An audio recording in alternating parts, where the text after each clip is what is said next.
সে তো অবাক, কিরে বলে কি, আমার এই যে দুইজনের ব্যাপারে দুইজনের একটু ভালো ভালো কথা বলে দিচ্ছেন, একদিন দেখবেন রাস্তা দিয়ে হাঁটার সময় একে অপরকে সালাম দিয়ে ফেলছে, সালাম দিয়ে বুকে জড়ায় ধরছে, আছে না নাই? আবার মিলমিশ হয়ে গেছে। কিন্তু আমাদের স্বভাব হইলো দুই প্রতিবেশী যদি একসাথে বসে একসাথে হাঁটে, দূর থেকে দেখলে আমাদের জলে, আছে না নাই? ঘটনা কি, এই দুইটার মধ্যে এত মিল কে? এই দুইটার মধ্যে গিরিঙ্গি লাগানো যায় কিভাবে? হ্যাঁ, এই বন্ধুত্ব ফ্রেন্ডশিপ নষ্ট করা যায় কিভাবে? এরকম মানসিকতা সবার না, আমাদের অনেকের মধ্যে আছে না নাই? আল্লাহর কাছে তওবা করেন, এই মানসিকতার যেন আমরা না হয়, আমরা মিলিয়ে দিব।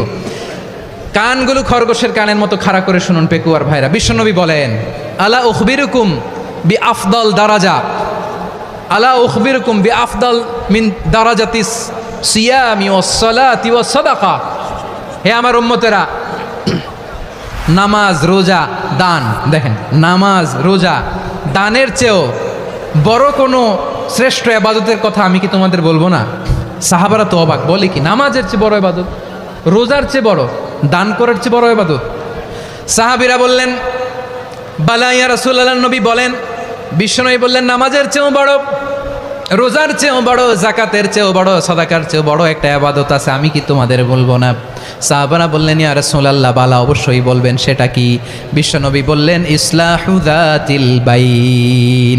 দুইজন যখন ঝগড়া লেগেছে, তোমার দুই ভাই যখন ঝগড়া লেগেছে, এই দুইজনের মধ্যে বিরোধ মিটিয়ে মীমাংসা করে দেয়া হচ্ছে সবচাইতে সেরা কাজ। দুইজন ঝগড়া লাগছে, ইসলাহু যাতিল বাইন, দুইজনের মধ্যে মিলিয়ে দেয়া, এটা নামাজ, রোজা, সাদাকার চেয়ে বেশি সওয়াব। সুবহানাল্লাহ, এত আসতে, হ্যাঁ? ওয়াত্তাকুল্লাহ ওয়া আসলিহু যাতা বাইনিকুম, সূরা আনফাল। আল্লাহ বলেন, আল্লাহরে ভয় করো, ঝগড়া লাগলে মজা নিও না, ওয়াত্তাকুল্লাহ, আল্লাহরে ভয় করো, ফাসলিহু যাতা বাইনিকুম, মিলিয়ে দিও। তাহলে আমরা মিলায়ে দিব, রাজি আছেন তো?